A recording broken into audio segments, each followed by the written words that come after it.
Bismillahirrahmanirrahim. Alhamdulillahi Rabbil Alamin. Salatu wassalamu ala Rasulina Muhammad wa ala alihi wa sahbihi ajma'in. Elusim Allahu dhe lëshanu që nga këtë pranuar në vazën e gjumos. Dhe njerit, po të fillojmë me emër të Allahu dhe lëshanu në seancën e 7. Me qëllim që të jemi sa më ekspeditiv duke ditur se veç ka filluar të zgjatët. Realisht, po besoj që secili prej neve ka çka të thotë, ka çka të thuhet dhe të shkruhet për një institucion çfarë është medreseja,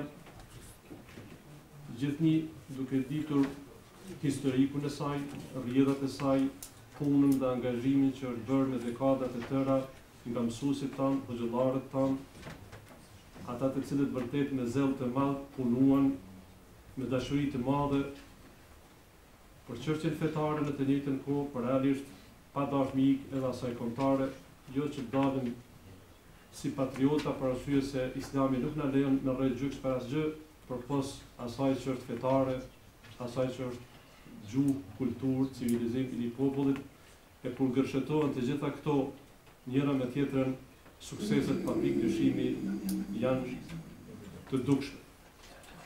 Me dëshirë më të madhe që të fillojmë me pjesën e fundit, apo me seancën e fundit, po flasë për kuadër të këtyre 2 ditëve të punë që është bërë këtu.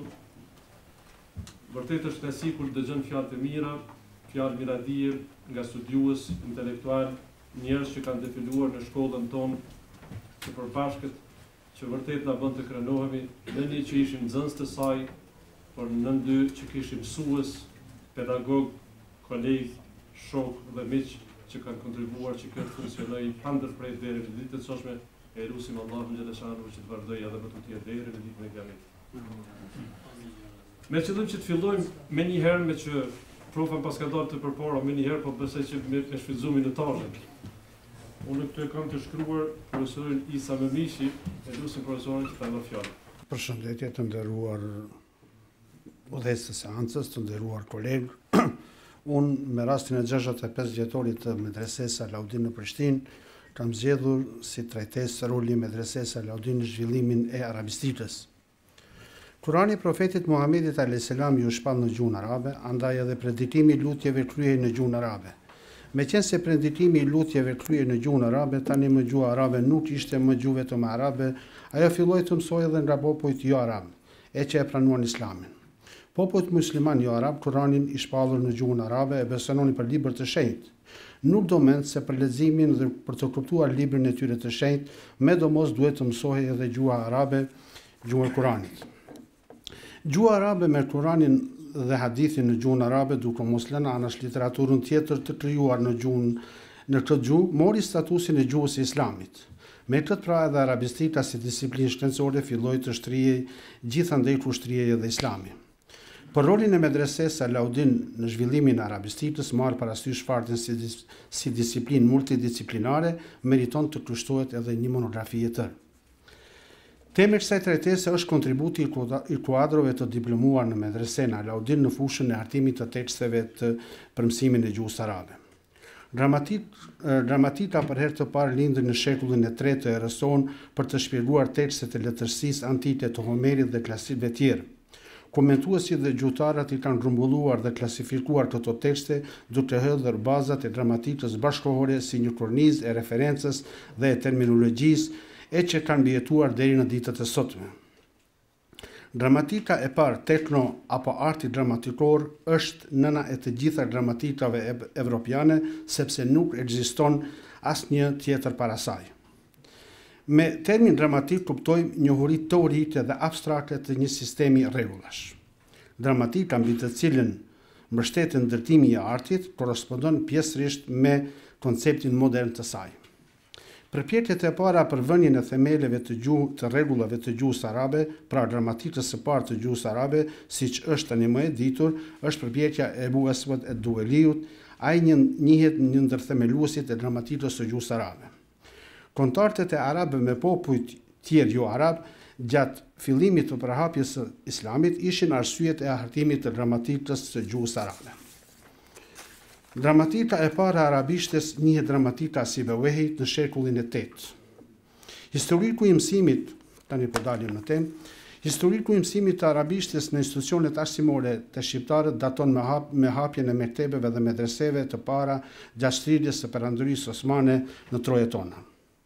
Literatura përdorur në këto institucione arsimore fetare ishte unike në gjithë perandorinë osmane, pra edhe tekstet mësimore për mësimin e gjuhës arabe, sidomos ato të nivelit fillestar dhe të mesëm, ishin të hartuara në osmanishte. Me hapjen e medreseve të para në gjuhën shqipe filloi edhe hartimi i teksteve të para në gjuhën shqipe për mësimin e gjuhës arabe, siç kemi në hartimin e disa libave në gjuhën shqipe. Këto tekste në këtë fazë në të shumtën e rasteve ishin me alfabet arab.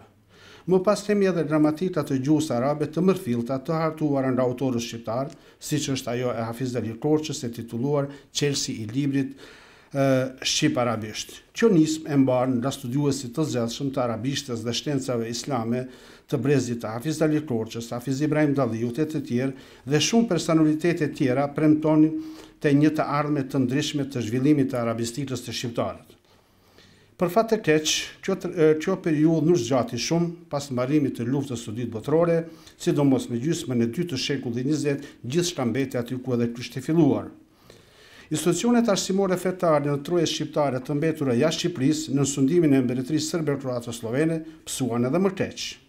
Në ato pak medrese që ja kishin dalë të mbijetonin trashëgimdhun në sistematike të pushtetit të atëhershëm serb, arabishtja kryesisht mësohen nga tekstet mësimore të trashëguara nga sistemi i perandorisë osmane dhe disa e liban në gjuhën shqipe, por me alfabet arab të hartuara nga autorët shqiptar. Me hapjen e medreses Alaudin në Prishtinë, mësimi i gjuhës arabe si gjithë lëndët tjera mësoheshin sipas standardeve me sistemin të përshtatur sipas plan programeve të miratuara nga institucionet përgjithëse. Arabishtja, siç u tha dhe më lart në shkencat islame zëdhen tyç, andaj edhe në plan programet mësimore që nga themelimi i medresesë Alaudin, ajo ka pasur dhe vazhdon të ketë numër të konsiderueshme të orëve mësimore kuptohet rast Kuranit. Për arritjen e objektivave për një lëndë mësimore, tash mësimdhënësit më do mos duhet edhe një tekst mësimor i përshtatshëm për nivelin e nxënësit apo studentit. Nga fillimi i veprimtarisë arsimore të medresesë Alaudin, mësimdhënësit e gjuhës arabe si edhe mësimdhënësit e lëndëve tjera u ballafaquan me një sfidë të mëdha, mundesa e teksteve mësimore. Ata nga tradita 5 shekullore gjatë mbretërimit të perandorisë osmane kishin trashëguar tekste mësimore tradicionale të medreseveve që kishin funksionuar gjatë gjithë asaj periudhe. Një numër i arsimtarëve kishin një përvojë solide në përdorimin e atyre teksteve, por tani rrethanat ishin ndryshuar dhe duaj menduar për avancimin e mësimdhënies të gjitha niveleve pa lëndëve edhe gjuhën arabe. Pavarësisht asaj se në Shqipëri Hafiz Dalil Korça kishte botuar një dramatik të arabishtes për atë kohë me metoda shumë të avancuara, por për shkak të rrethanave politike të asaj kohe ishte e pamundur që të siguroheshin kopje të mjaftueshme për përdorimin e tekstit të tij. Duke qenë se Kosova ato ishte pjesë e ish Jugosllavisë, nuk do mend se kontaktet me medresen Isabel të Sarajevës, e cila në kohën kur u hap medreseja Alaudin, kishte një traditë të gjatë dhe edhe plan programet mësimore të medreses Alaudin deri diku ishin në harmoni të plotë me plan programet mësimore të Isabelut të Sarajevës.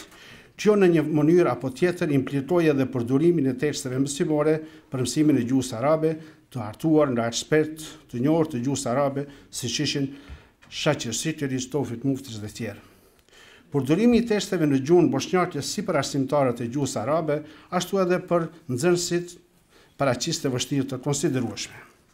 Një pjesë e konsiderueshme e kuadrove të diplomuar në medresen Alaudin, studimet e tyre i vazhduan në universitetin gjithandej botës arabe dhe në territorin e Jugosllavisë. Pikërisht, nga këto kuadra do të kemi edhe tekstet e para për mësimin e gjuhës arabe. Natyrisht se secili autori i teksteve mësimit të gjuhës arabe, tekstin do t'ia përshtat programit mësimor institucionit ku ata zhvillonin aktivitetin e tyre në cilësinë e arsimtarit të gjuhës arabe. Tekstin e parë të mësimit të gjuhës arabe në formë dispense do ta kemi nga profesor Fetimi Diu në vitin 1978. Kjo dispensë mban titullin Gjuha arabe 1.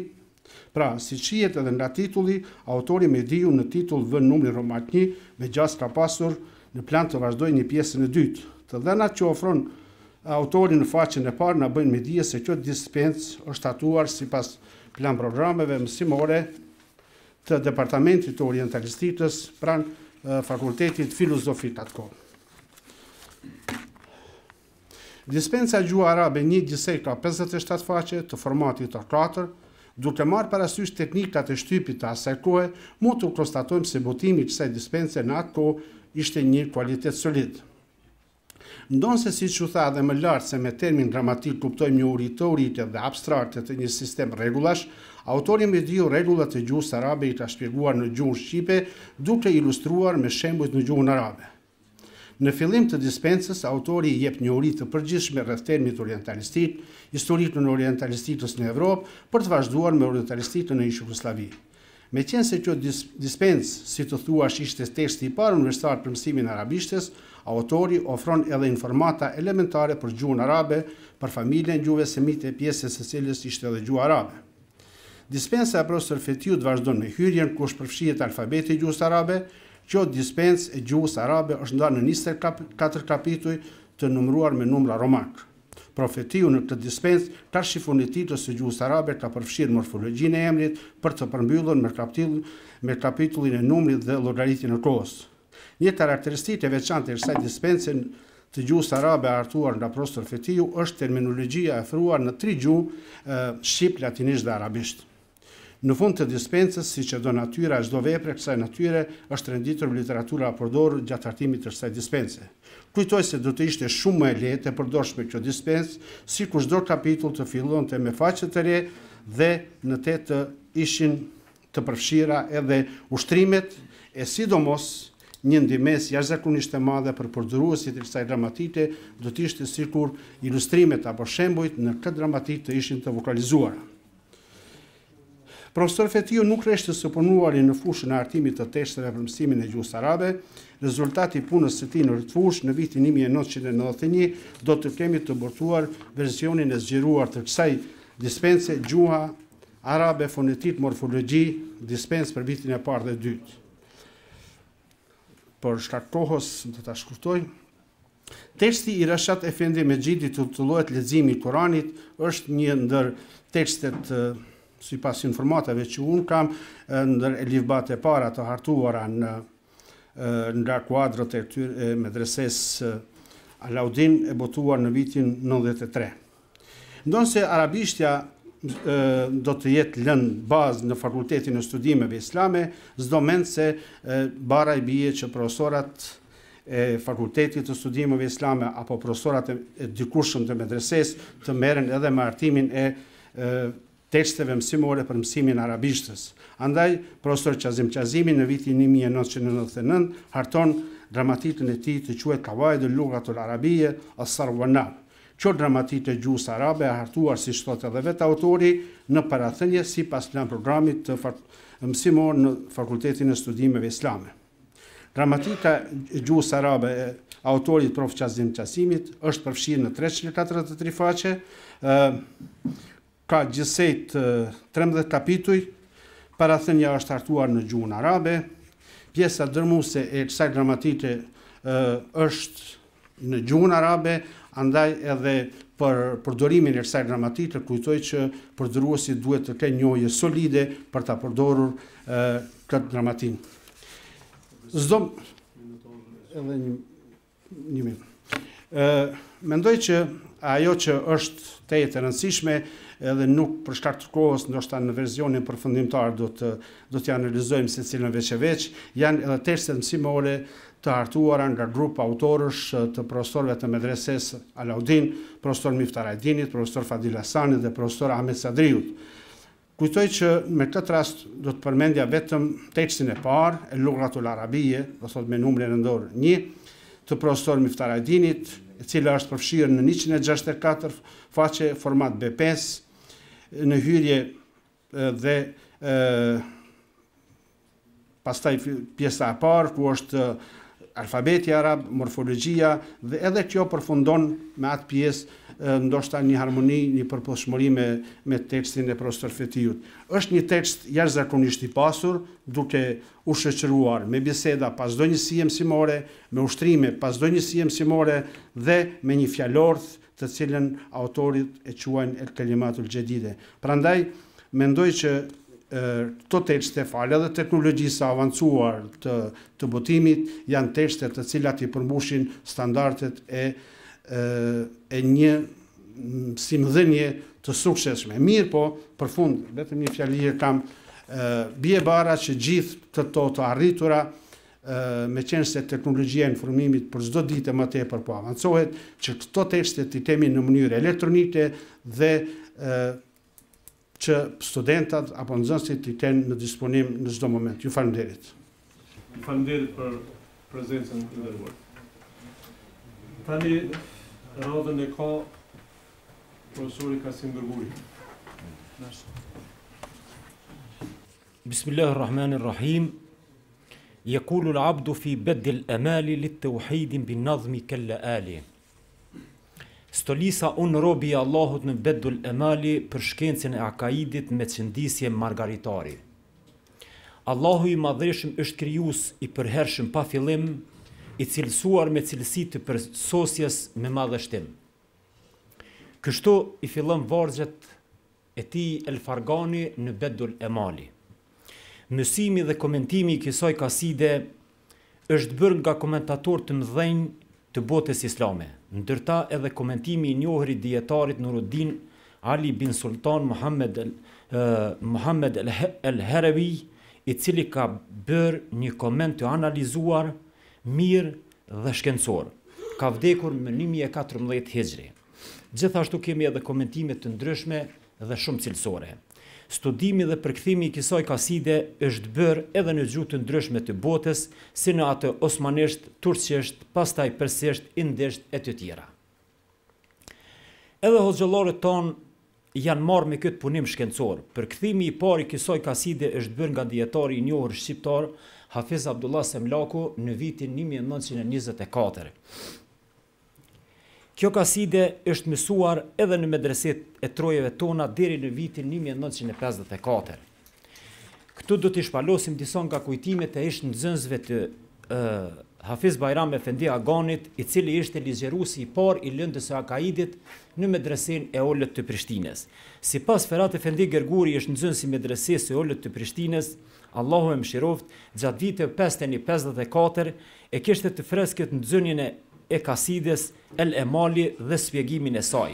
Sipas Ferhat Efendi Gërguri citoj: Hafiz Bajram Agani e shpjegonte lëndën e akaidit nga libri Bedul Emali, e shënonte në drast të zezë, e ne e shënonëm në fletore, pastaj e përkthente dhe e shpjegonte kuptimin e saj. E mësonim Bedul Emalin përmendesh dhe e këndonim me kom sikurse me vludin, mbaron citati. Mustafa Efendi Dervisholli, gjithashtu nxënës 554, citoj: Hafiz Bajram Agani akaidin na e shpjegonte nga Bedul Emali. Është munduar që secilës shkruajnë të jepte kuptim, nga kurreshtja para nxënësve lexonte me kom, pastaj dëgjonte nga nxënësit. Ka ndodhur që kur këndohej Bedul Emali, kalimtarët e rastit të ndaleshin dhe ta dëgjonin. Ka ndodhur që i dilnin edhe lotët kur këndohej kjo kaside. Jetish Efendi Bajrami, po ashtu nxënës i Hafiz Bajram Aganit 554, kujton profesorin e tij duke thënë, citoj: e shkruante në drast të zezë arabisht, atë që kishte me shpjegu dhe na thonte shkruane në fletore, pastaj e diktonte përkthimin, mbaron citati. Në vijim paraqes shënimet e ish nxënësve të marrë nga ligjëratat e lëndës së akaidit ligjëruar nga Hafiz Bajram Efendi Agani, ku thot: Yaqulu al-abdu fi bedil amali tauhidin kalla ali. Po jep shpjegim robi Perëndis në fillim të këtij libri që quhet Emali, për me dishmue njësinë dhe vetmin e Zotit Xhelleshanuhu me vjersha të kojshme që fjalët e tyne zdritojnë si xhevahiri dhe inxhit. Po ashtu kjo vepër është përkthyer edhe në gjuhën bosnjake për herë të parë në vitin 1985, pra ulemaja shqiptare janë prijetar në këtë drejtim, ku edhe shihet që 61 vite më herët e kanë përkthyer këtë vepër, e kanë studiuar dhe analizuar edhe në medreset tona. Prandaj interesimi i dietarëve për këtë kaside ka qenë shumë i madh për gjatë tërë historisë së saj. Përmbajtja e saj, kuptimi, shtjellimi i saktë dhe preciz, gjuha e përdorur në nivelet shumë të lartë e tjera e bëjnë edhe më të kompletuar dhe më tërheqës opinionin shkencor që edhe më ta studiojnë.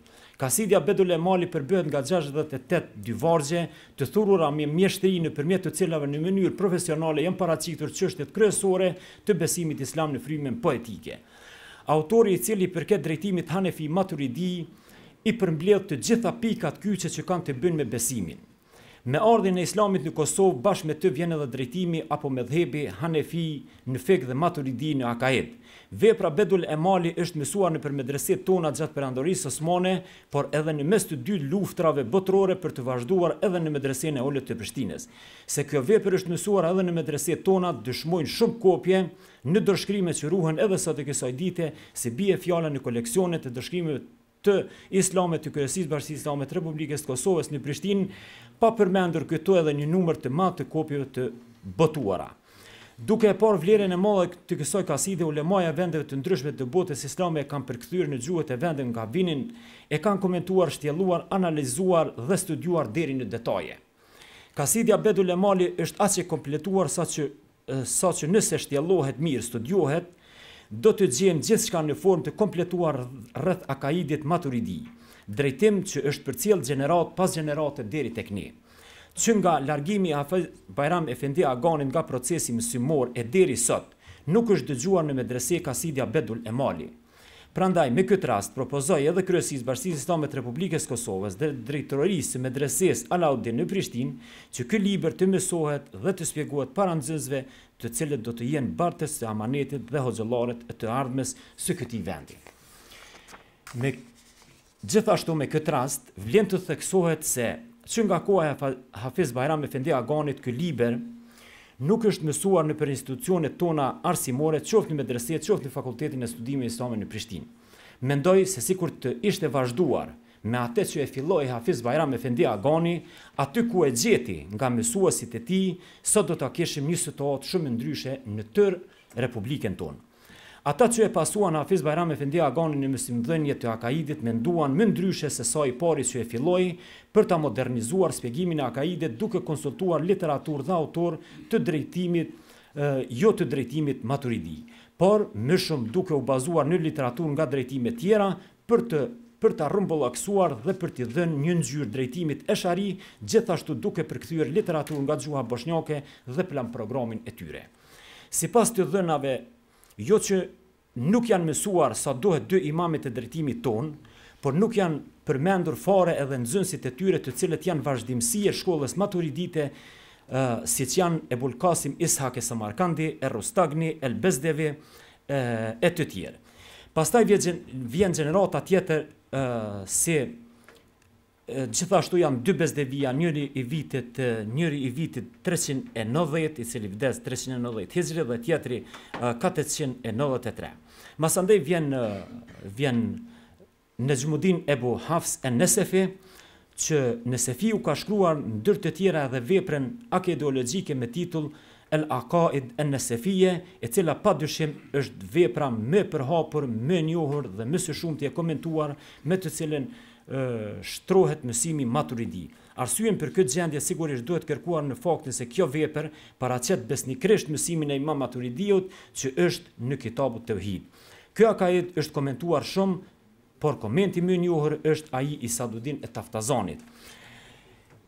Masandej na vjen Imam e Nesefiu, i cili konsiderohet si mbrojtësi më i mirë dhe truri i shkollës Maturidite, sikurse është Bakilaniu dhe Imam El Ghazali të shkolla Esharite. Njihet me veprën Tefsiretul Edille dhe gjithashtu e Temhid li Qawaid et Tauhid.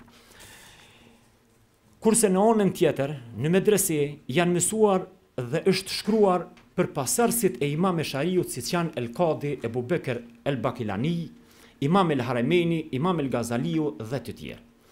Bile imami dhe shkolla Esharite rangohen para Imam Maturidiut. Dallimin mes Imam Eshariut dhe dy imamëve të tjerë, Maturidiut dhe Tahaviut, ishte se Imam Eshariu një kohë të gjatë të jetës së tij e kaloi në idetë e Mu'tezileve, duke përhapur mendimet e këtij drejtimi.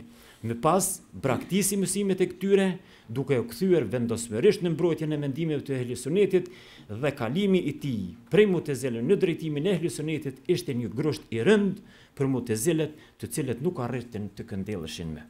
Shkolla akaidore e Maturidinëve dhe Imam Tahaviu dallojnë nga shkolla Esharite sepse dy të parët janë vazhdimsi cilësore e shkollës Hanefite, të cilët e kanë ndjekur jo vetëm në akaid, por edhe në fik. Ndërkohë që shkolla Esharite në çështjet e fikut i kanë ndjekur shkollat juridike të Imam Malikut dhe Imam Shafiut. Ndër lëndët kryesore të plan programit të medreses ka qenë dhe mbetet mësimi i akaidit, i cili është edhe fundamenti i besimit. Prandaj, stafi udhëheqës i caktimit të plan programit duhet të jetë shumë i kujdesshëm në përzgjedhjen e mësimit të kësaj lënde kaq të rëndësishme.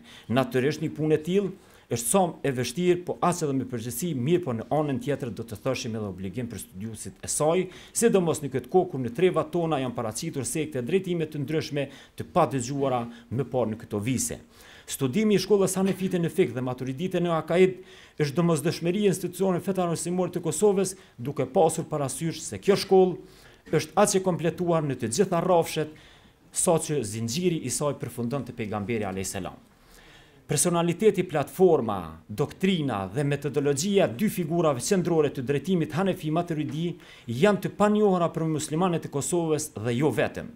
Prandaj, medreseja dhe FSI-ja janë ndjepi i mësimeve islame në Kosovë, ndërkohë që pas studimin e këtyre dy personaliteteve të Imam Ebu Hanifes dhe Imam Maturidiut dhe veprave të tyre nuk ka ardhmëri të ndritshme. Fraksionet e shumta të ardhura nga dora e huaj që nga pas lufta e në mos që nga para lufta e në mos të madhe pas luftës kanë futur një huti të madhe ndër besimtar dhe studiues të islamit. Kjo huti ka ardhur si pasojë e mos studimit të bollshëm dhe të mirëfill të drejtimit që është përqafuar në Kosovë dhe përfaqësuar në Kosovë që nga ardha e islamit në këto troje. Kjo është një arsye më shumë për t'ju qasur dhe për të trajtuar këto çështje dhe për të argumentuar se e vërteta është e vërtetë dhe jo si mendoj disa që vinë me ide të huaja të panjohura për ne, e pse jo edhe dashakeqe. Faleminderit. Falenderoj Kasim Efendim për këtë temë mjaft interesante, me gjeneratat e reja që ju të ndëgju për atë libër, e propozimi ju, nëse se drejtori është dhe shoqë që transfert dhe profesoresha të jutët dhe kemi parasysh për këtë propozim tuaj. Pare robën e ko profesor Driton Arifi dhe e Kem Macedonci, njëri prej tyre me temën kontributi i medresës Nes Alauddin në Prishtinë për rrugën dhe rolin e shkollës juridike Hanefite të shqiptare. Bismillahirrahmanirrahim. Të nderuar kryesues të kësaj seance, të respektuar të pranishëm, kam nderin që para jush të paraqitemi me një kumtesë për konferencën Medreseja Alauddin e Prishtinës, 65 vjet në shërbim të arsimit fetar dhe kombëtar, me kumtesën tonë me titull Kontributi dhe roli Medresesë Alauddin në kultivimin dhe rrugën e shkollës juridike Hanefite në trojët shqiptare, të cilën e kemi përgatitur bashkërisht me kolegun e nderuar profesor në lëndës së fikut në medrese Magjister Ekrem Macedonci. Në mungesë të institucioneve të nivelit të lartë arsimor islam dhe në rrethana teje të vështira, duket se Medresesa Alauddin qysh nga themelimi i saj në vitin 1951 ju ngarkua një barë vështirë mbi supet e veta. Themeluesit dhe mësimdhënësit e kësaj shkolle, pos detyrave tjera fetare advetare që kishin marrë mbi supet e veta, me pietet e krenari, ata vënë në prioritet qysh nga themelimi i kësaj shkolle ruajtjen e unitetit kombëtar pikë së pari, e pastaj gjithsesi edhe ruajtjen e unitetit ndër musliman tek shqiptarët. Andaj në këtë trajtesë mbi të gjitha synohet të kristalizohet roli i kësaj shkolle në ruajtjen e unitetit ndër musliman nëpërmes unifikimit të referencës juridike të saj, medhhebit. Me shkenca e fikut, jurisprudencës islame është ajo shkencë që subjekt të studimit të saj ka dispozitat, normat e veprimeve praktike të shariatit islam, e të cilat burojnë nga argumentet kredibile shariatike, duhet thënë se futja një lëndje të tillë, qysh nga themelimi i kësaj shkolle, tregon për vetdijen e lartë dhe të kuptuarit e thellë që kishin muderrisët dhe themeltarët e kësaj shkolle. Përpilimi plan programeve në përputhje me shkollën juridike Hanefite. Pas një hulumtimi gjithë përfshirës në një mori dokumentacionesh relevante, ditarët, shënimet dhe leksionet e dhëna nga mësimdhëmësit e fikhut, pastaj edhe në intervistat dhe bisedat që kemi zhvilluar me disa prej shkollarëve të Alaudinit, e të cilët kanë marrë mësim në këtë shkollë në përfaza dhe epoka të ndryshme historike, sjellim në pah faktin se mësimet në shkencën e jurisprudencës islame janë zhvilluar në tërësi konform shkollës juridike hanefite, anipse gjatë shtjellimit për arsye të kulluara shkencore, përmendeshin ndonjëherë edhe mendimet divergjente, brenda shkollave tjera juridike, por gjithsesi që mendimi përfundimtar apo konkluza dhe preferenca përfundimtare nxirrej ajo e shkollës hanefite. Sa për të shërbyer një informacioni me relevancë, duhet ditur që në vitet e para fondi i orëve të lëndës së fikhut përbëj prej 5 orësh në javë, sa kishten në disa prej viteve të 50 dhe ato të 60. Ky fond do të shënonte zbritje nga njëherë në 4 orë në javë, pastaj për disa vite ishin vetëm 3 orë, për të përfunduar në 2 orë mësimore gjatë javës, kuohet kjo e orëve që vazhdon si e tillë qysh prej vitit shkollor 68-69 e deri më sot pa ndryshuar asnjëherë. Ndryshimet që do të bëheshin në plan programet mësimore të fikhut për gjatë viteve të rrugtimit medresesë Alaudin mund të preknin tema të ndryshme, madje edhe fondin e orëve të kësaj lande, deri në një masë jo pak të ndijshme, mirëpo asnjë rast nuk e vënin në kontestim referencen ose ekzistimin e referencës juridike hanefite të kësaj shkence. Ajo ishte statike dhe nuk shtrohej as për diskutim. Ruajtja e tyre nuk ishte të bënte fare me fanatizëm mëdhëbor, por mbi të gjitha, kjo përçonte mesazhin e qartë që prisit fetar të kësaj shkolle kishin vendosshmërinë që truanin unitetin ndër musliman në këto troje. Këtu duhet theksuar se pos shkencës së fikut në medrese është mësuar edhe shkenca e usulit fikut, e cila është evidentuar në rubrikat e evidentimit të orëve mësimore në ditar që nga vitin 1965-66 dhe atë në vitet e fundit të shkollimit në medrese, pra vitin e 4 dhe të 5, sa kishte medreseja vite shkollime aso kohë. Literatura dhe botimet e fikut të medreses si dhe roli i tyre në kultivimin e shkollës juridike hanefite. Meq medreseja Alaudin qysh prej themelimit të saj është llogaritur të jetë vatër e dijes dhe referencë shkencave islame, në trojet shqiptare është e qartë se themeltarët e kësaj shkolle, por edhe të gjithë mësimdhënësit e saj, u kujdesen që referencat shkencore të fikut të jenë të literaturës bazike hanefite. Në bibliotekën e pasur të medreses janë ruajtur një mori dokumentacionesh relevante, qofshin ato në formë dorëshkrimesh apo librash të shkruara, dhe në plan programet e medreses gjithashtu ishte kujdesi veçantë i mësimdhënësve të parë që t'i ndërlidhnin të gjithë nxënësit me literaturën bazike. Normal nga informacionet që kemi marrë nga shkollarët e parë të kësaj shkolle, kemi kuptuar se Multekaja ose Multekal Ebhur ka qenë njëna prej librave, referencë bazike mbi të cilin janë mbështetur profesorët ligjerues të shkencës së fikhut. Për të ndihmuar procesin e kuptimit të Multekas, ata janë mbështetur edhe në sharimin ose librin sharues të Multekas po ashtu në gjuhën arabe, që ka qenë Mejmal Enhur, të autorit El Ala El Haskefi ose i shquar me emrin Damadi, edhe ashtu e njohin sot edhe shkollarët e kësaj shkolle.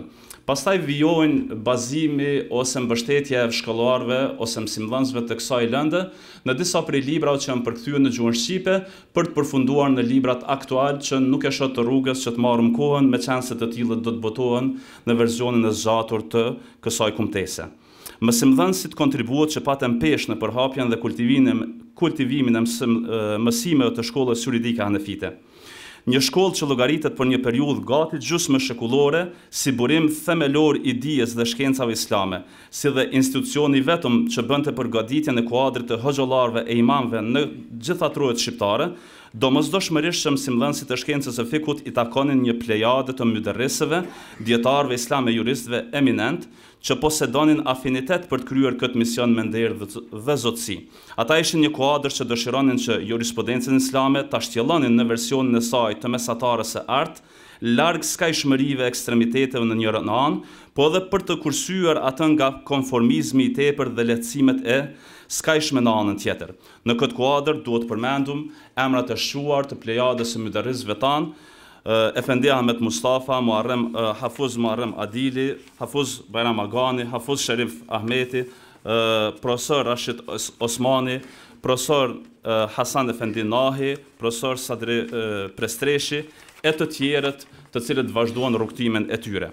Sfidat me cilat ballavaçohet medreseja në kultivimin dhe ruajtjen e kësaj shkolle juridike hanefite. Në kontekst kohor të cilin po jetojmë në Kosovën e pas luftës dhe në kuadër të lirisë së mendimit, por edhe hapësirës së gjerë mediatike që gëzon shteti ynë, në veçanti pas luftës së fundit vërejmë që është imponuar një ndjeshmëri mbi nivelin e duhur në raport me shumë tematika juridike islame, që po merret me trajtimin e tyre shkenca e fikut. Kjo bën që ambientin në cilën shpjegohen këto tematika të bëhet paksa e ngarkuar me kompleksin e sensitivitetit e të ndruajtjes së panevojshme në raport me opinionin publik, anipse në fakt e tërë jurisprudenca islame ka natyrë krejt transparente dhe domosdoshmërisht ruan relevancën e saj në çdo kohë dhe vend. Sfidë tjetër që nuk është për t'u anashkaluar është edhe konfuziteti që është krijuar në terren në raport me praktikimet juridike hanefite, sidomos ato që kanë të bëjnë me ibadetet në përgjithësi në formë ekskluzive të praktikimit të namazit. Pas luftës në mas më të para luftës në mas më të vogël, por shumë më tepër pas luftës, u hapen mundësitë që nxënësit Alaudinit të vazhdojnë shkollimin e tyre në vende ku shkolla juridike hanefite nuk është në aplikim zyrtar të atyre shteteve.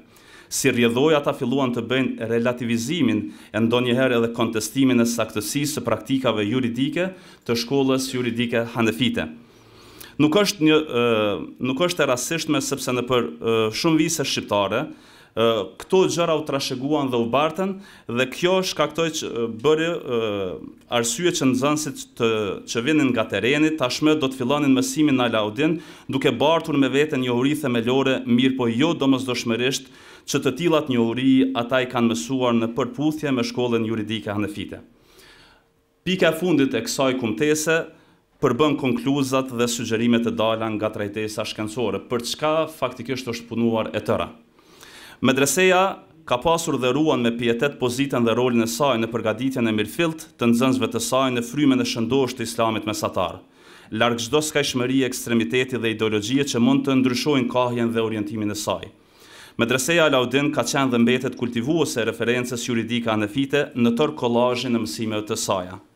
Medreseja posedon një bibliotekë të pasur të literaturës së botuar dhe dorëshkrimeve në fikhun hanefi, qofshin ato në gjuhën arabe, osmane e domosdoshmërisht edhe ato në gjuhën amtare shqipe, saqë si e tillë do t'ju mjaftonte studiozve, hurimtuesve të jashtëm që të thellohen në studimet e shkencës e shkollës juridike hanefite. Shkollarët e medreses për gjatë 6 dekadave gjysmë kanë qenë faktor unifikime në terren dhe atë kanë realizuar duke u amësuar xhamateve praktikimin e islamit konform një medhebi shkolle juridike hanefite, të cilën e mësuan mirëfilli nga librat bazik dhe nga mësimdhënësit e kësaj shkolle. Kumtesa sugjeron që të gjenden në rrugë dhe hapësirë që në medrese të mbahen edhe seminare, konferenca të ndryshme që kanë në fokus avancimin dhe zhvillimin e mësimeve të shkollës juridike hanefite. Të gjendet mekanizëm dhe rrugë për një koordinim të mirëfillt dhe të rregullt në mes të mësimdhënësve të medreses Alaudin të shkencës së fikut dhe ligjëruesve të fakultetit të studimeve islame, gjithsesi të menaxhuara dhe të observuara nga Kryesia e Bashkisë Islame të Republikës së Kosovës. Të bëhen përpjekje që të mbillet një frymë argumentuese në shkencën e fikut në përputhshmëri me nivelin që mund ta përballojnë nxënësit tek shkollës tonë, të mbillet tek nxënësit dashuria dhe bindja për praktikë dhe respekt ndaj shkollës juridike hanefite dhe atë në formë të argumentuar, pa krijuar ndjenjë të fanatizmit tek ata ose ndjenjë të urrëties për pasues të shkolla juridike tjera. Në fund duhet theksuar faktin se medreseja Alaudin do të vazhdojë me lejen Allahut të ruaj vizionin e saj të qartë, platformën e saj të shëndosh, mbi bazën e të cilës e themeluan dietarët, myderrizët dhe shkollarët e hershëm të trojeve tona. Ju falenderojmë shumë për ndëgjimin. Asalamu alaykum. Tashoron me profesori tjetër i medresës, Muharrem Tallava, lënda e kaidit në medresën e Alaudin dhe roli i saj në mësimin e besimit të drejtë të shëndetit të xhamatës. Bismillahirrahmanirrahim. Të nderuar kryesues seancës, studiues dhe jo të nderuar pjesëmarrës. Besimi në fen islame personifikon çështjen më të rëndësishme që duhet njohur dhe poseduar. Ai përfaqëson bazamentin mbi të cilat qëndron tërë dini islam. Besimi drejt Islam dhe të kuptuarit të drejtë të tij është detyrim individual i secilit njeri. Nisur nga ky fakt, Medreseja Alaudin që nga fillet e themelimit të saj është kujdesur që ky bazament të kultivohet dhe të ruhet me shumë kujdes. Për ta bërë këtë, Medreseja Alaudin në mesin e lëndëve më kryesore ka vendosur ta ketë lëndën e akaidit, e cila ka për objektiv të bartë këtë mision të rëndësishëm, pra mësimin e besimit të drejtë për nxënësit e saj dhe jo vetëm. Hoxh Sherif Ahmeti, Allah e pas të mëshiruar, thot, citoj: Lënda e akaidit është gur themel në të cilin përqendrohet e tërë jeta fetare. Është ushqim i domosdoshëm shpirtëror e psikologjik dhe nëpërmjet mësimit të kësaj lënde, njeriu do t'i bëjë të mundur veti që tërë jetën, veprimtarinë dhe sjelljet t'i vejë në një themel të shëndosh, themel i cili plotësisht përputhet me përgatitjen dhe me natyrshmërinë e tij të lindur, përfundon citati. Për të vënë në parë rolin dhe kontributin e Medresesë Alaudin në ruajtjen e parimeve themelore të besimit të drejtë islam, për trajtesë do marrim lëndën e akaidit, e cila, siç edhe u tha, ka bartur dhe vazhdon të bartë edhe nderin e prestigjin, por edhe përgjegjësinë e kultivimit dhe ruajtjes së besimit të drejtë islam. Veç kësaj lënde, kontribut në këtë fushë kanë dhënë edhe lëndët korelative, siç janë tefsiri, hadithi, fikhu, ahlaku, Kurani e të tjerë. Dihet mirëfilli se me fjalën akaid kihet për qëllim shprehet fusha e besimit, duke filluar me besimin në Allahun e Madhëruar, për të vazhduar me kushtet e tjera të besimit të njohura si arkanul iman. Për të bërë më të qartë fokusin e mësimit të besimit nëpërmjet lëndës akaidit në Medresen Alaudin, po theksojmë në vijim objektivat kryesore të kësaj lënde, të cilat janë: të u mësojnë nxënësve bazat themelore të besimit islam sipas parimeve të Ahlus Sunnetit dhe Xhamatit, të arrijë shkallën e bindjes, yakinit të nxënësit për fushat që janë detyrim për të besuar, të dinë të mbrojnë me argumente nga Kurani, Sunneti e logjika e shëndosh parimet e besimit të tyre, të largojnë nxënësin prej miteve, bestytnive e besimeve të kota të gabuara që bien ndesh me besimin e drejtë islam. Kjo lëndë kishte nga 2 orë mësimore në javë sa ka dhe tani. Për të arritur këto objektiva, lënda e akaidit ka trajtuar, duke shpjeguar me kujdes të veçantë bazat e besimit, duke filluar me besimin në Allahun xhalla shanhu, për të vazhduar me kushtet e tjera të besimit.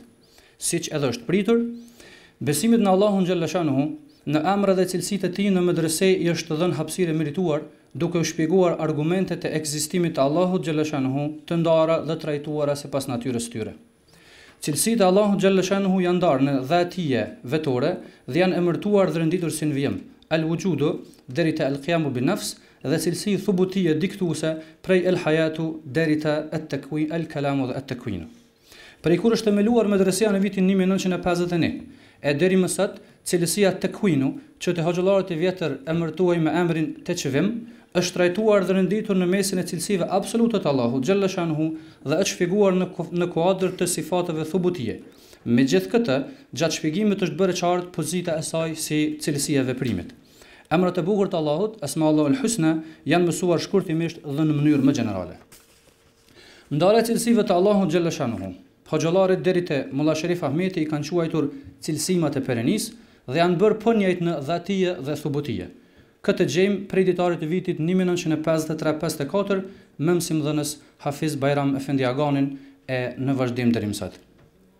Pas kësaj janë shpjeguar më së ndej edhe bazat e tjera të besimit, hollësitë të cilave do të theksohen në punimin final. Me qëllim të mbrojtjes së parimeve të besimit në medresën Alaudin janë trajtuar dhe tematika siç janë ateizmi, teoria materialiste, teoria e evolucionit dhe të tjera. Është mësuar edhe për kufrin, shirkun, nifakun, mëkatet, pendimin e të tjerë. Për të ruajtur besimin e drejtë, veç lart përmendurës, në medresi janë trajtuar me kujdes dhe trajtohen edhe fraksionet që janë shiat, Khawarijët, Murxhiët, Mu'tazilja, randet e dervishëve, Ahmedit, Kadianit, Babit, Bahait e kështu me radhë, duke krahasuar me kujdes parimet e tyre me të Ahlus Sunnetit dhe Xhamatit dhe pas arritjes së konkluzioneve përfundimtare, duke kërkuar nga nxënësi të di dhe të krijoj besim dhe qëndrim të qartë për to. Nxënësve janë shpjeguar e mësuar edhe një fushë shumë e rëndësishme siç është shkenca e kelamit dhe zhvillimi i saj, tradicionalistët, Imam Eshariu, Imam Maturidiu, parimet dhe zhvillimi i drejtimit të tij, Al-Qadhi Abu Bakr Al-Bakhilani, Imam Gazaliu, Imam Al-Haramaini, selefistët, vahabistët e kështu me radhë. Veç kësaj, gjejmë se janë trajtuar si njësi të veçantë mësimore edhe shkenca akaid dhe zhvillimi i saj, imani islami, islami as nuk shtohet, as nuk paksohet, veprat praktike dhe lidhmëria e tyre me imanin besimin. Pas kësaj në medrese, në lëndët e akaidit është mësuar dhe mësohet edhe për fetë pagane, zoroastrizmi, budizmi, hinduizmi, toaizmi, shintoizmi, konfucianizmi, apo fetë me bazë të shpallës hynore, hebraizmi dhe krishterizmi dhe feja islame si e vetme e pranuar te Allahu xhallashan. Të nderuar pjesëmarrës. Në këtë mënyrë është arritur të mësohet besimi drejt të nxënësve të medresesë në mënyrë direkte, e si rrjedhoi edhe te familjet të rreth të tyre. Shpërndarja e nxënësve vite me radhë në parajomet e Kosovës për të shërbyer, e sidomos gjatë muajit Ramazanit ka luajtur rol kyç që këto mësime të kësaj fushë të shpërndahen e të mësohen edhe jashtë medresesë në mënyrë direkte. Këto mësime për ata nxënës që do të vazhdojnë studimet islame ishin bazament i fortë i besimit të diturisë, ndërsa për nxënësit e tjerë këto mësime padyshim se janë dhe mbeten bazë solide e mjaftueshme për një besim të drejtë.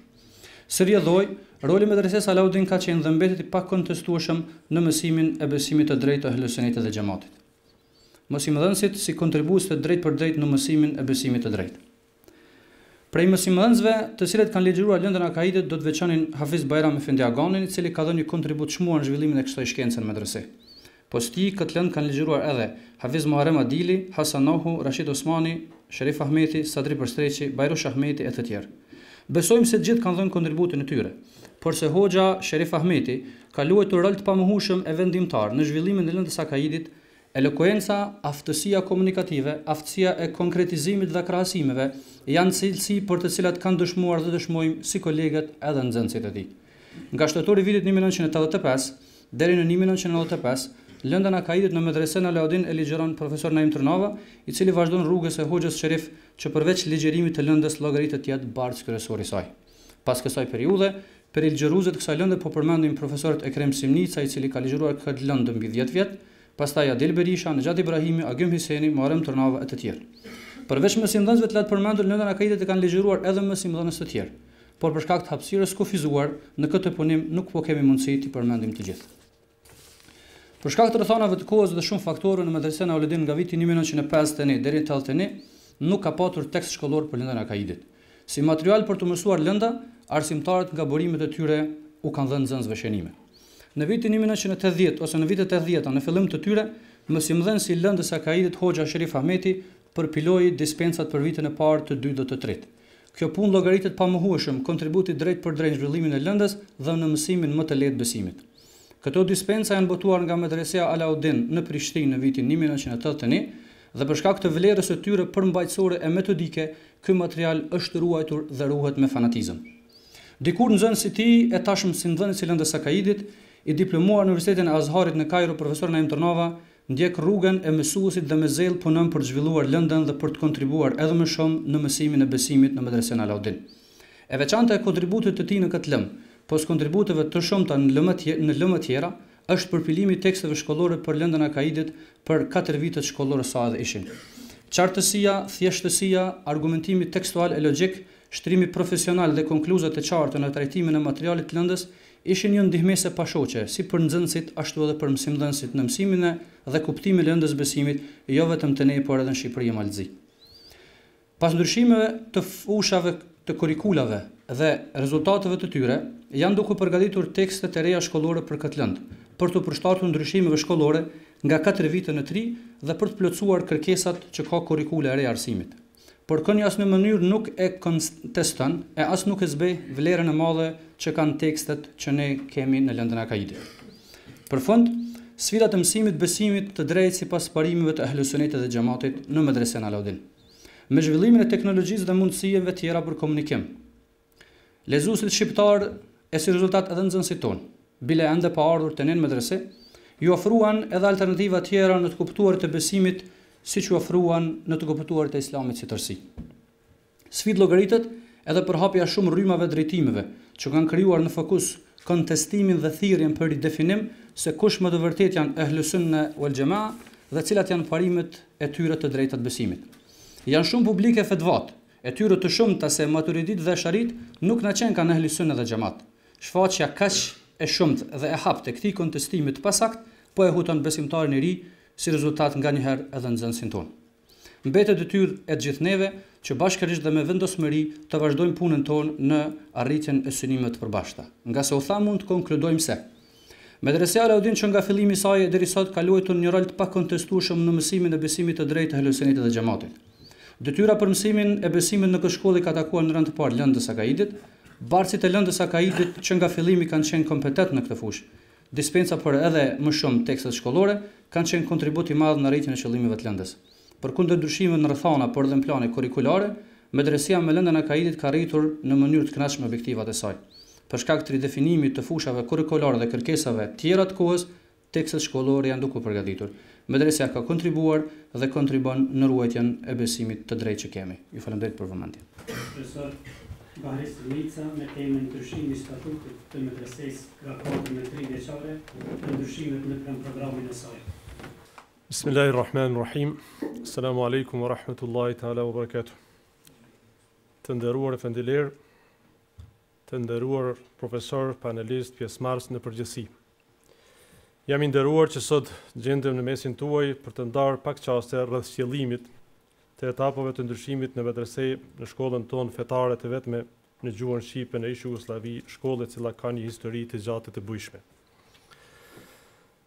Paraforsit sigurisht se do të flasin për këto pika të historisë së medresës, një ashtu edhe pas folësit e mi. Do të rrokun pika nga më të ndryshmet që vërtet po i vrejmë dhe po i ndëgjojmë të gjithë së bashku. Me qëllim që të mos zgjatemi shumë rreth asaj se vërtet çfarë ndodhi dhe sa herë u lëviz në këtë drejtim që t'i përshtatemi kohës dhe hapësirës ku jetojmë, dëshmojnë edhe ligjëruesit paraprak.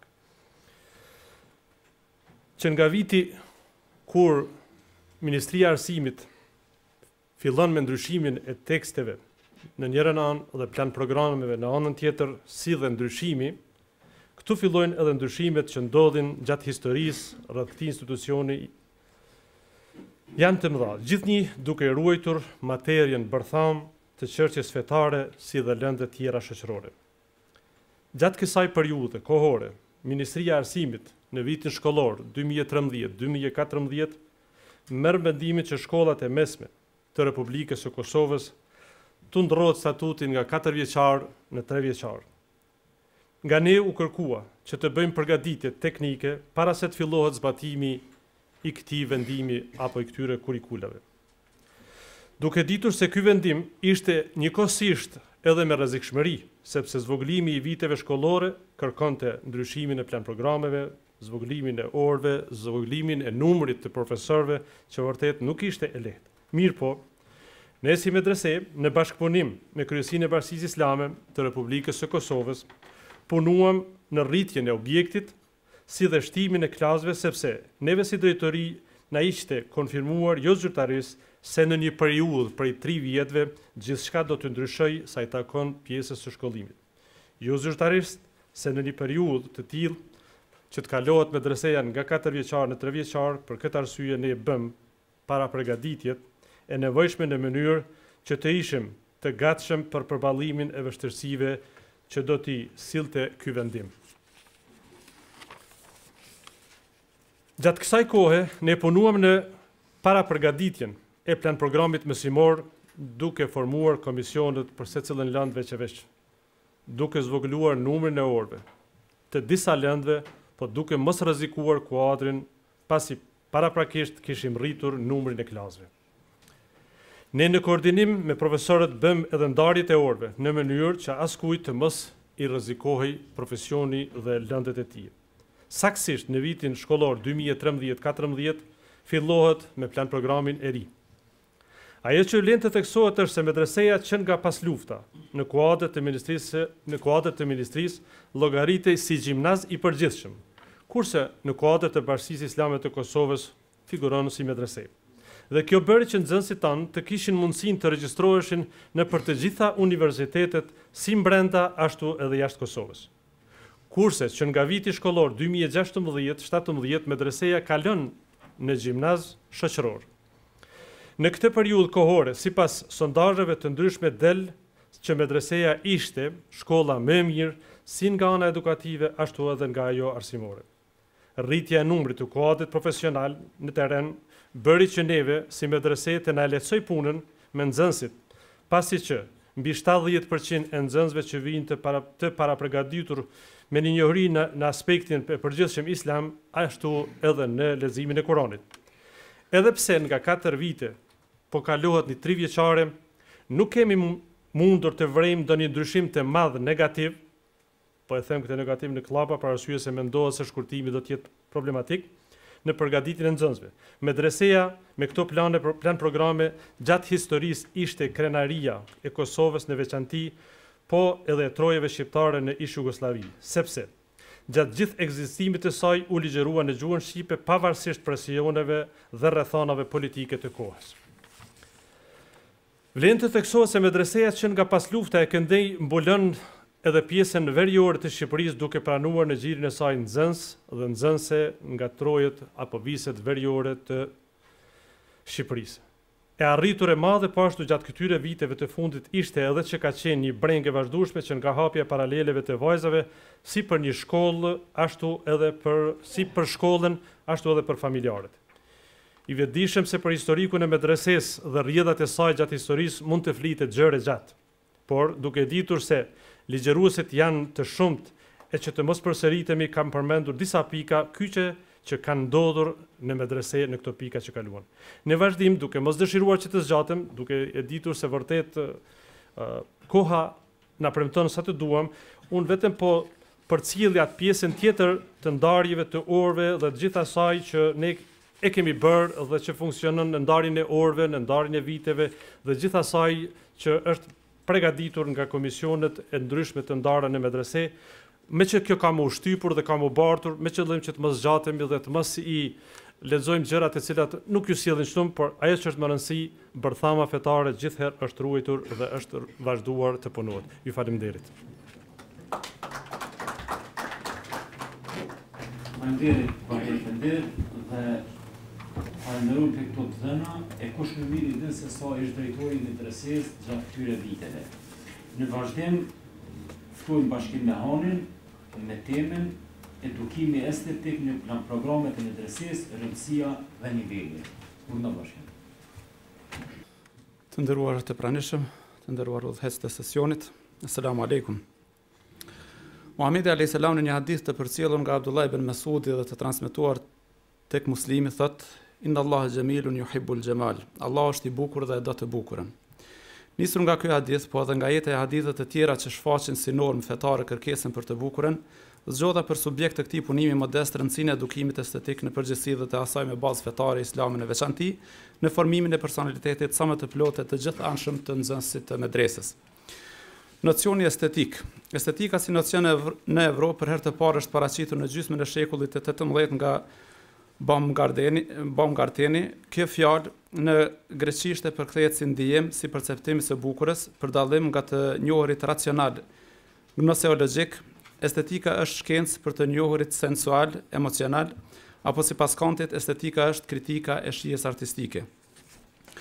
Çka kuptojmë me nocionin edukim estetik?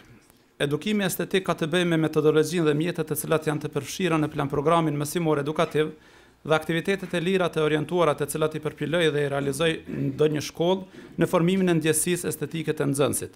Arsyeja e perceptimit për këtë çështje studimi është fakti se edukimi estetik si edukim universal është i nevojshëm për çdo kohë dhe në çdo aspekt të jetës njerëzore.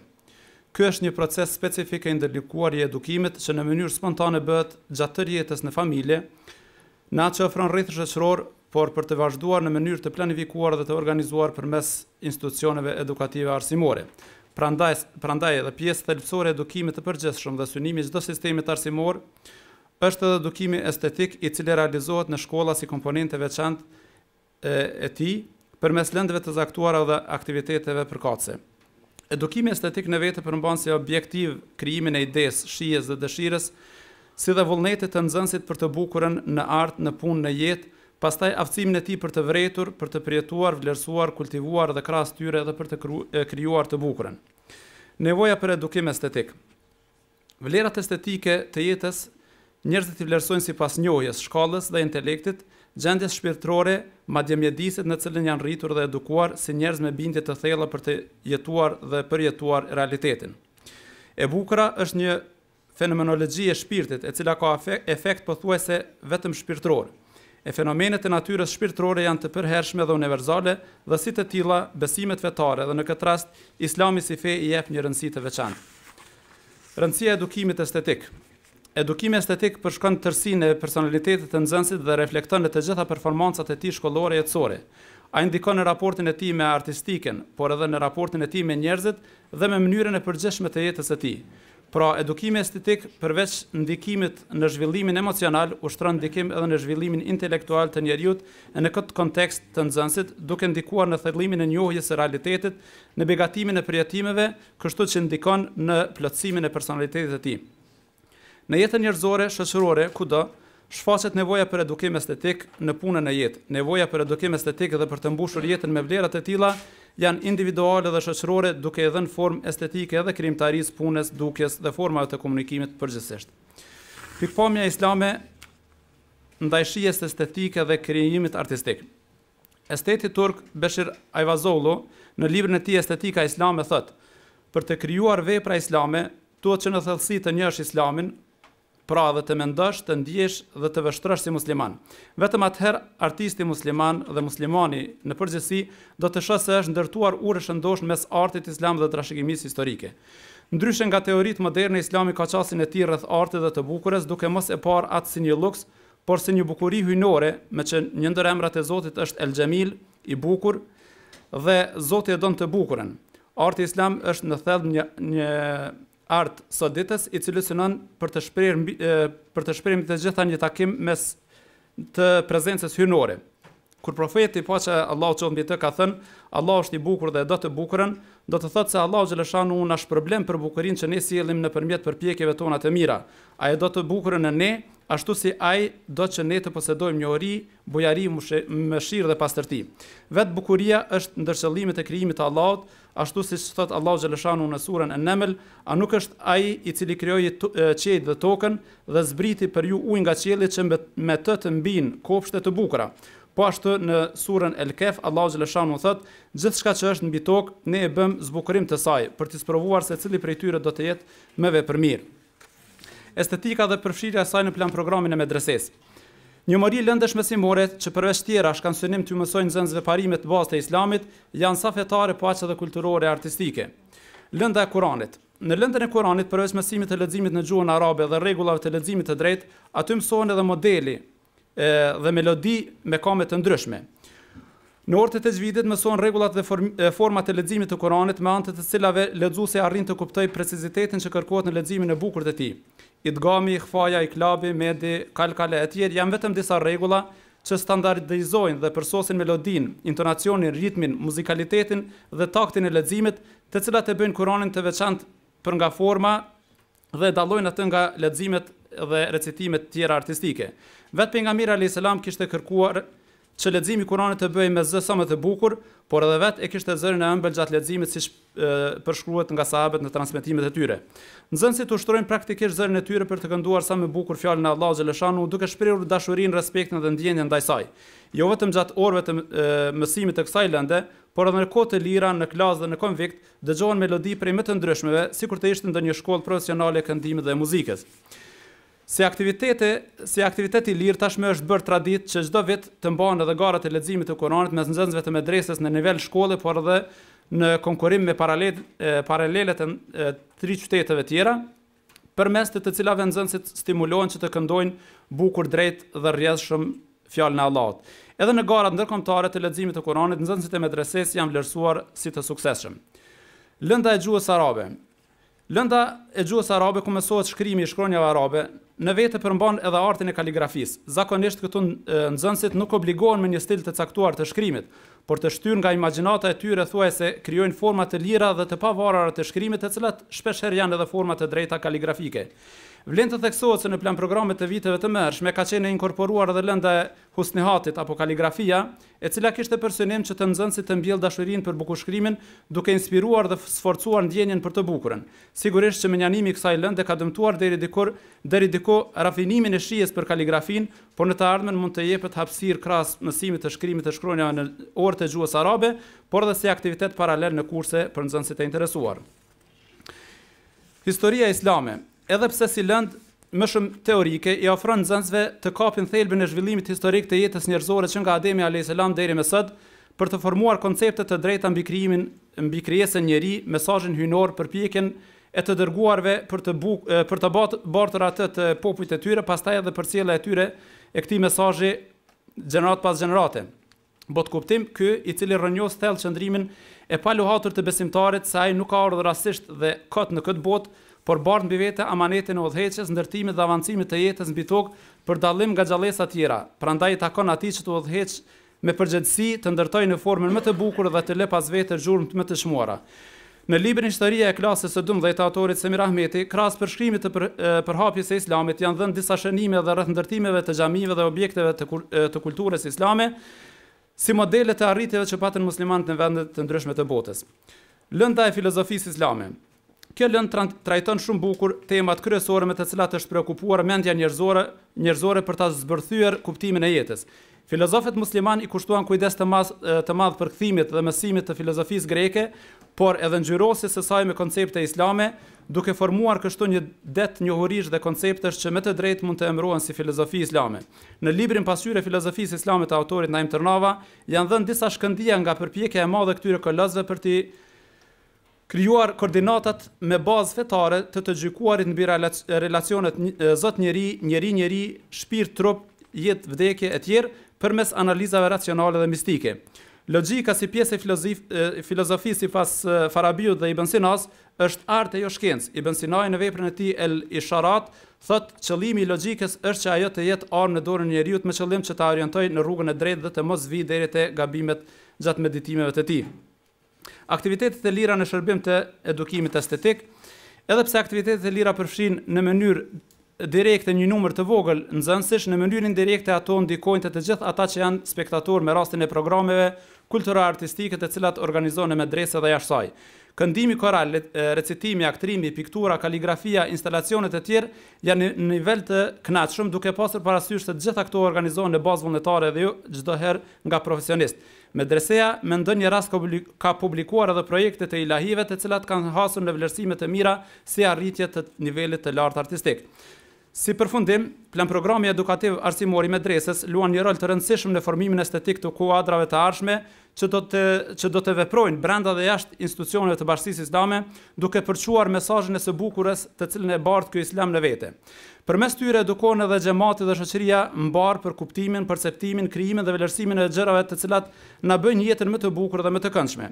Duhet të punohet në drejtim të krijimit të vlerave autoktone dhe unikate, si në stilin e leximit të Kuranit, në thirrjen e azanit dhe muezinllëkut, në arkitekturën e xhamive, stilizimin dhe ornamentet e tyre dhe të objekteve tjera fetare, si dhe në çdo krijim të tjetër në trojet tona shqiptare.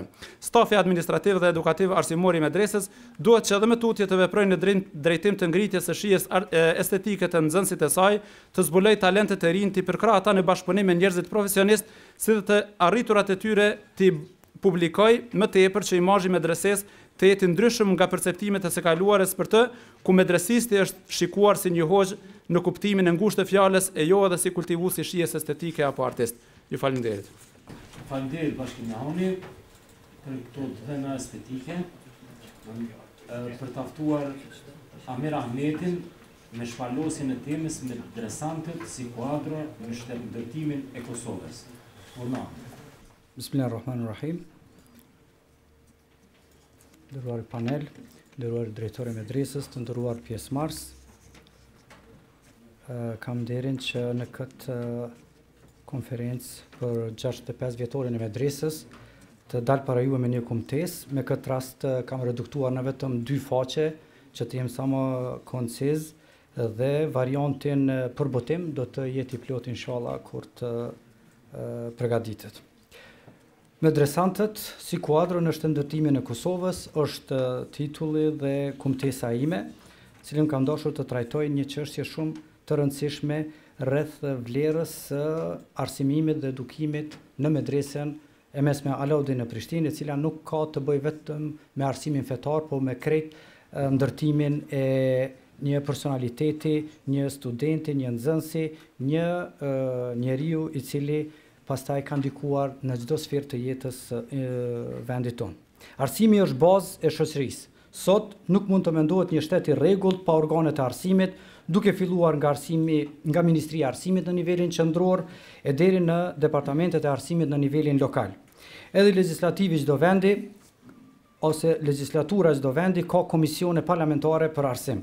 Madje sikur në shumë vende dhe në vendin tonë, arsimi fillor dhe i mesëm është i garantuar nga shteti dhe është pa pagesë si formë mundësive të barabarta për të shkolluar çdo fëmijë.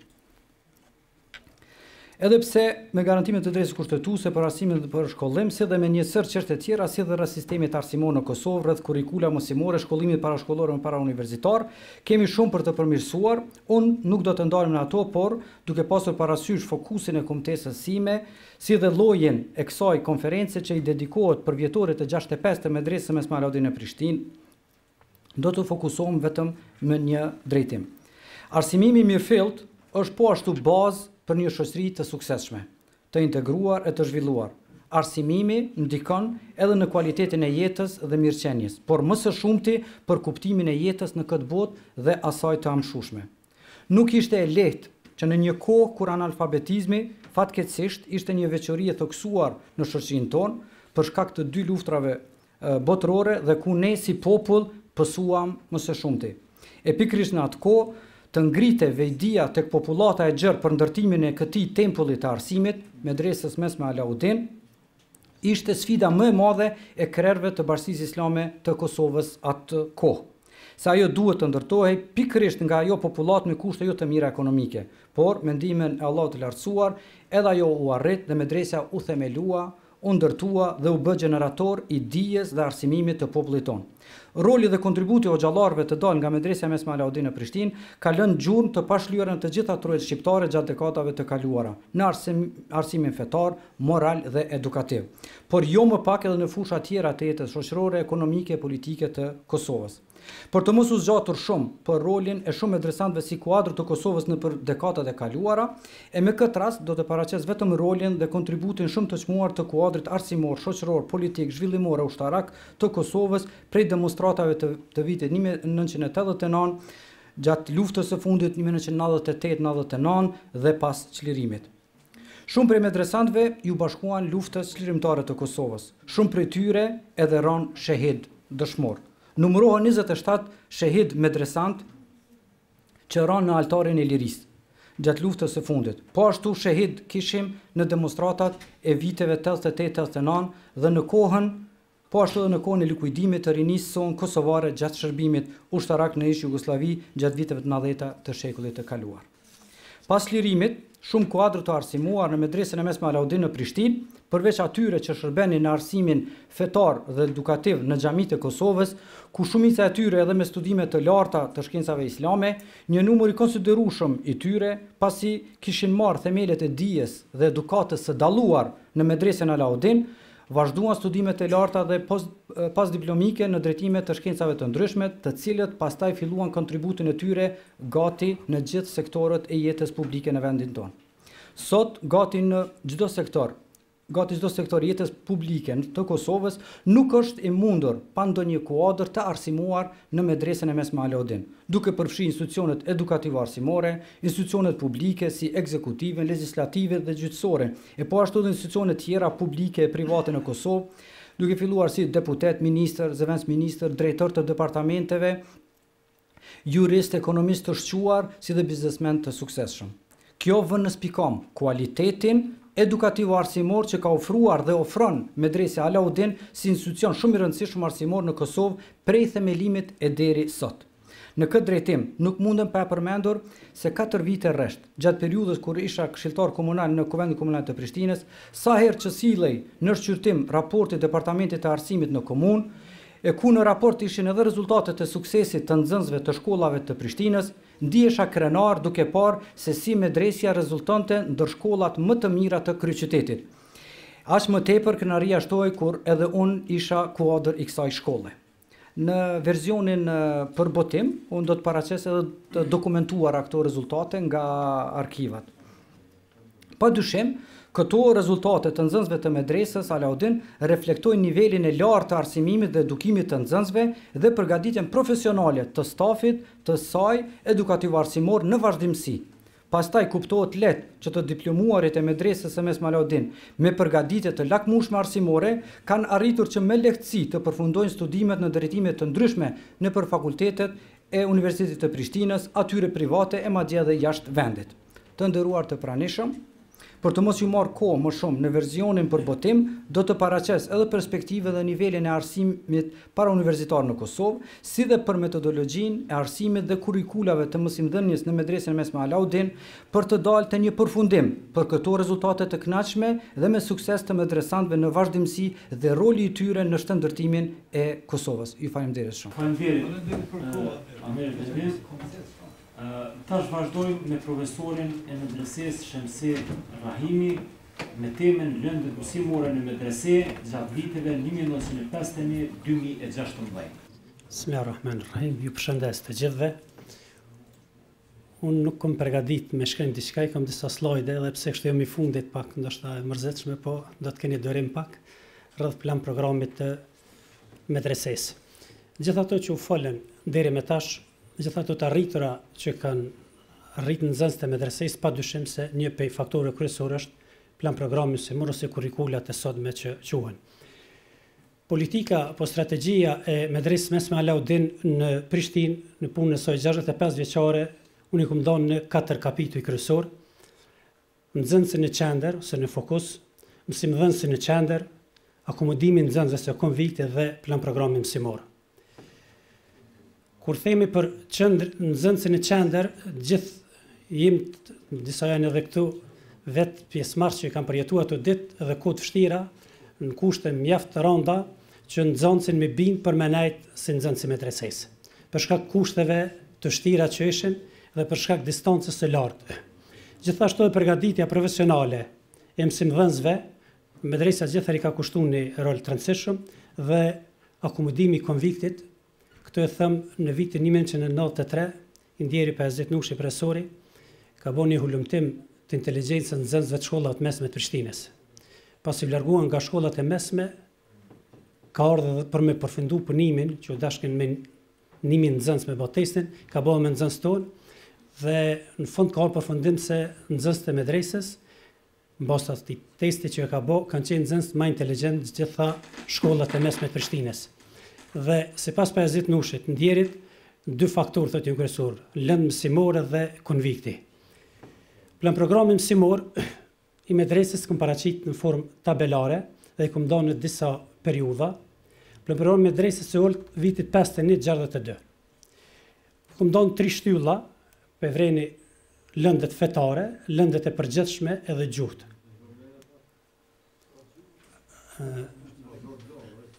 Kështu me përqindje ndoshta do të shihen ma lehtë, do thotë lëndët fetare me ngjyrë të gjelbërt, lëndët të përgjithshme me ngjyrë të kaltërt dhe gjuhët me ngjyrë portokall. Thotë në fillim 25% ishin lëndë fetare, 46% lëndët e përgjithshme dhe gjuhët 29%. Pastaj periudha 62-69. Këtu janë 2 profesor që kanë qenë nxënës të asoj kohë dhe i dinë edhe më mirë. Medresa në 51-ën kur e kam regjistru, klasa e parë kur regjistru, ka vazhdu 2-ta, 3-ta, 4-ta e njëjta klasë, duke mos pas mundësi ta pranojnë klasën e 2-të, 3-të, 4-të. Deri në vitin 1955. Kurse prej vitit 1962, në bashkëpunim me riasetin e Sarajevës atëherë dhe Kryesia e Bashkisë Islame e Kosovës, medresja ka lënë prej shkollës së ulët në shkollë të mesme.